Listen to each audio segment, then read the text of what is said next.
Olá, caros colegas do curso de pós-graduação de Direito Previdenciário da Faculdade Legale. Sejam bem-vindos a mais um encontro mensal nosso, né? A nossa finalidade aqui é sempre manter o contato com vocês, nunca perder essa nossa proximidade, que nesse ano de 2020, de verdade, foi um ano que tivemos alguns percalços, né, podemos dizer, e aí fez com que não tivéssemos a oportunidade de nos aproximar, ou termos esse contato mais imediato aí, e de corredor, e essa intimidade. Então, essa é a nossa finalidade, é trazer para vocês esse contato, é que possamos ter esse convívio. Meu nome é Simone Savazone. Eu já, nesse encontro, já parto para a segunda parte sobre o tema de como preencher a ficha de violência doméstica e interpessoal, né? Tivemos encontros anteriores, que, salvo engano, foram 4 encontros ao longo desse ano, em que pudemos abordar tudo sobre violência doméstica, violência interpessoal, intrapessoal, que aborda todos os aspectos, né? E falamos institucionalmente de todas as espécies de violência. E aí chegamos no final, que seria como produzir um formulário, como preencher esse formulário, como orientar nossos clientes, nossos colegas no preenchimento desse formulário, que é um formulário teoricamente simples, mas que a gente precisa ter uma cautela de todas as informações que nos serão pedidas e que devem ser preenchidas de maneira correta e espontânea, com escopo, e verdadeiro, obviamente, com escopo de que possamos auxiliar não só as autoridades de segurança, que normalmente é nossa maior preocupação, o nosso maior foco, mas também a vigilância de saúde, que também é interessada. Então, eu trouxe para vocês o formulário na aula passada, e aí eu lembro aqui onde terminamos. Esse formulário também já foi disponibilizado para vocês de maneira integral, e aí eu acho que fica mais fácil a visualização. E aí a gente terminou aqui falando dos logradouros e também falando aonde tinha ocorrido, e muitas vezes eles ocorrem em diversos lugares, né? A violência, como ela normalmente não se dá de uma única vez, ela vem em muitas vezes várias ocasiões, e como a gente já falou, ela começa como uma violência psicológica, começa como uma violência financeira, uma violência emocional, e logo depois ela vai se agravando e chegando no que a gente chama que é o final do ciclo da violência, que daí é a violência física. E aí a gente estava aqui no logradouro, entre acontecer em vias públicas, acontecer dentro das residências, ou às vezes a gente tem violências que ocorrem em casas de idosos, a gente tem violências também que podem ocorrer dentro de bares e lugares que também são similares. Então, aqui há essa pergunta que deve ser preenchida. Depois, qual foi o município? Isso é importante para dados estatísticos e também para que saibamos onde deve ocorrer maior vigilância, né, por parte das autoridades, né? O bairro, além do município, o logradouro, se tiver o endereço determinado, mas muitas vezes acontece não só dentro dos lares, mas também no momento de convívio, né? Às vezes até na frente das demais pessoas. E aqui, no campo 41, vem uma importante informação, né? Eu acho que o 41 e o 42, esses dois campos são de importante observação por parte dos senhores. Então, no 41, a gente tem que tipo de violência que foi empregada, e é muito importante que todos os tipos de violência sejam relatados, né? Então, não é porque houve uma violência, muitas vezes verbal, uma agressão moral, uma agressão financeira, até por pensão, até por ficar com a criança ou não, que a gente pode se olvidar, né, se esquecer de preencher isso. Então, quando aqui se coloca o meio de agressão, a gente tem que colocar todos, né? Se pode haver tentativa de queimadura, ou de bater, ou de sufocar, de asfixia, tudo isso é muito importante, né? E depois também os tipos de violência, os meios de violência e os tipos de violência. Isso é demasiadamente importante. Eu chamo a atenção para os senhores, talvez o campo mais importante, quando depois vamos partir para o inquérito e para a apuração desse delito e das lesões geradas por esse delito, esse talvez sejam os campos, fora os que vão vir agora, que também tenham maior importância, né?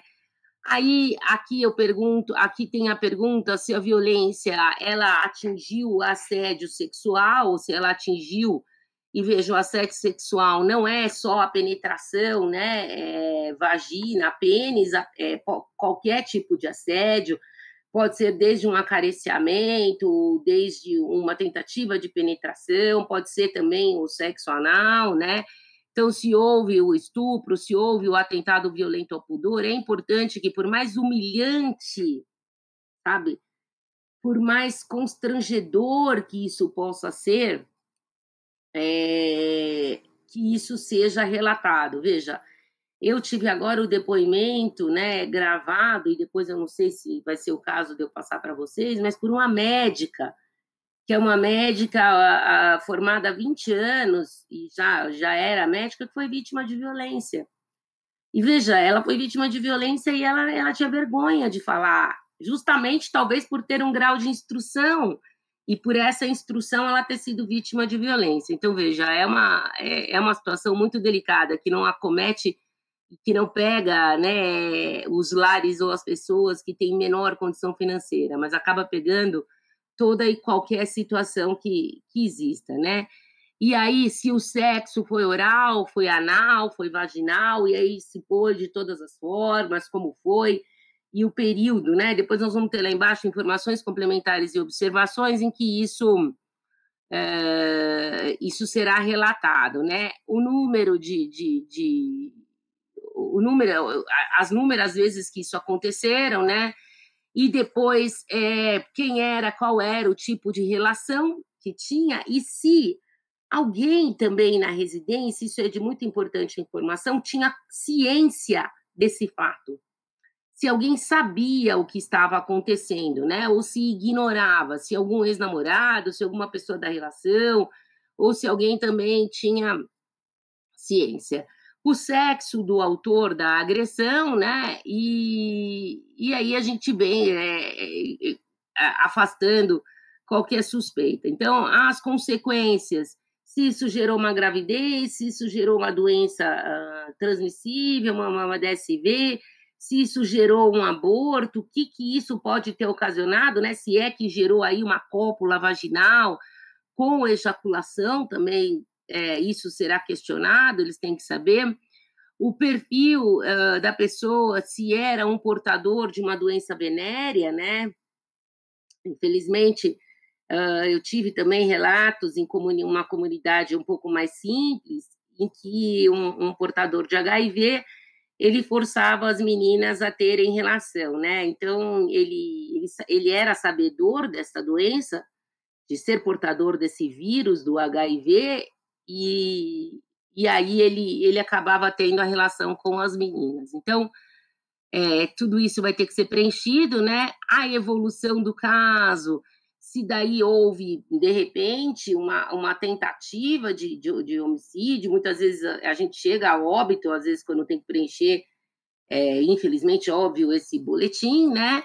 E o encaminhamento que será dado, se será dado encaminhamento para uma casa de apoio social, o encaminhamento sempre para a delegacia de polícia se houver essa violência, o encaminhamento também para a instauração de inquérito, o encaminhamento para um acompanhamento psicológico, para um acompanhamento do SUS ali, dos responsáveis por receberem naquelas unidades de apoio essas pessoas, né? E às vezes atendimento em pronto-socorro e etc. Né? Qual é o CID da doença? E aí vai preencher o agente de saúde para saber aonde se encontra essa doença, né? E aí a gente, no campo final, a gente tem aí as descrições que podem ser colocadas pela vítima ou também por quem estiver acompanhando-a, como um causídico, um advogado ou até um parente. Nessas observações, é importante que se coloque as inúmeras vezes em que houve a violência, como essa violência se originou, né? Se a pessoa se comporta de maneira agressiva, a pessoa sempre está alcoolizada ou se não está alcoolizada, se essa pessoa se usa da condição, que eu vou voltar para conversar com vocês, porque o resto é assinatura e os dados do Disque Denúncia. Então, se essa pessoa ela sempre apresentou um grau de violência, se ela vem apresentando também contra outra pessoa do lar, muitas vezes, né? Se, por exemplo, você como filha ou você como enteada teve coragem de falar, mas de repente sabe que essa pessoa também está violentando outras, que ela tem isso como um modus, entre aspas, né, um modus operandi. Então, isso também tem que ser ressaltado. Eu peço que chegue ao conhecimento das autoridades, que se vocês saibam que é um violentador da comunidade, que a comunidade tenha, que a autoridade receptora dessas informações, ela também tenha ciência disso que vocês sabem, né? Não se poupem de dizer se sabem de algo mais. Também aqui, se essa violência, por exemplo, a gente tem um ciclo da violência, como a gente colocou, que é o violentador, ele entra no ciclo da violência, ele chega à violência máxima e depois a gente passa por aquela fase que é tem as agressões, muitas vezes as lesões, e outra fase chamada de fase de lua de mel, em que a vítima claramente acredita que o agressor, e aí se você conversar com a vítima, ela acredita que o agressor não irá mais agredi-la, que ele vai melhorar, assim como ele faz todas essas promessas, e elas são consideradas válidas pela vítima, né? Então, se esse ciclo já se repetiu, né? Se não é a primeira vez que isso está acontecendo. Em regra, por dados estatísticos, a gente vê cada vez mais aumentando o índice de violência doméstica, infelizmente, nos lares, e vai chegando aos finais de ano, as condições financeiras, conforme ficam mais difíceis, também vão aumentando, mas, em regra, quando chega a autoridade competente, a comunicação de uma doença dessa, de uma doença, me perdoem, de uma violência desta monta, já é a sétima, oitava vez que muitas vezes ela foi vítima de violência e já da violência física. Não que a moral não seja pior, né? Às vezes você fala para alguém, me bate, mas não me xinga dessa forma, né? Eu prefiro apanhar, porque apanhar eu esqueço a dor, mas as dores que uma palavra causa, que as palavras de alguma maneira causam, são dores muitas vezes insuperáveis, a gente sabe disso, então não menosprezando. Mas quando chega ao conhecimento da autoridade, já chega de uma maneira tardia, não irreparável e não irreversível, né? Se Deus quiser, com as nossas divulgações, mas de uma maneira tardia. E aí, para preencher, acabar de preencher o formulário, a municipalidade aonde foi dada a informação, né, o nome da pessoa, aqui a identificação, a assinatura, isso é obrigado, e também da pessoa que colheu essas informações e que tomará todas as providências, né? Então, quando me procuram dizendo, olha, minha cunhada acabou que o marido chegou em casa, já não é a primeira vez, tal, ele levantou a voz, ele fez isso, ele fez aquilo, então o que eu faço? Eu sempre digo, olha, a primeira coisa, independente da sua decisão, ser depois até processar ou não esta pessoa, ou se depois você vai querer dar chance, ou vai acreditar, ou eles vão conversar com o familiar, é sempre deixar esse formulário preenchido. É sempre se resguardar, ainda mais quando você tem crianças envolvidas, ou se a violência, né? Eu já disse que quando é o ECA e criança, que é até os 18 anos, é um outro tipo de formulário, porque são outros tipos de informações, e aí também chegam para autoridades de outra área terem ciência e tomarem as devidas providências. Então, aqui a minha finalidade, pessoal, foi passar para vocês, de fato, a importância que preencher o formulário, saber como preencher, as informações que você precisa ter, saber os tipos de violência, que não é só a física, é uma ignorância a gente achar só que é a violência física. Nós, como advogados ou como cidadãos que somos, temos o dever de instruir as pessoas que são vítimas, ou se percebemos que são vítimas de violência, de qualquer tipo de violência, temos o dever de alertá-los quanto a esta violência. Se for o caso, não nos omitirmos à autoridade competente, né, de não deixar passar, como dizendo, o problema é do vizinho, o problema é do outro, eu não vou me meter porque depois da confusão. Confesso que entre briga de marido e mulher não se mete a colher, mas aonde se tem uma discussão cotidiana é ok, mas aonde se vislumbra uma violência, e aí qualquer das espécies que eu passei, eu voto e clamo para que os senhores não se mantenham inertes, tá? Então, até aqui nesses encontros eu falei das violências, falei da hipótese de preenchimento do formulário. Qualquer dúvida, meu nome é Simone Savazone, eu, nas redes sociais, vocês conseguem achar, no próprio Legale, que também está sempre à disposição.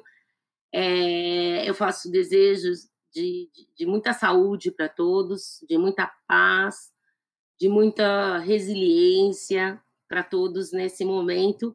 E no próximo encontro a gente vai falar um pouquinho mais sobre direito penal, um pouquinho mais específico, entrando aí durante, acho que talvez 1 ou 2 encontros, mas não mais do que isso, nos crimes no crime de feminicídio.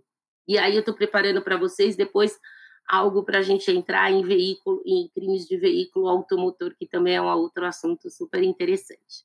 Eu agradeço pela atenção, um abraço no coração de vocês. Tchau, tchau.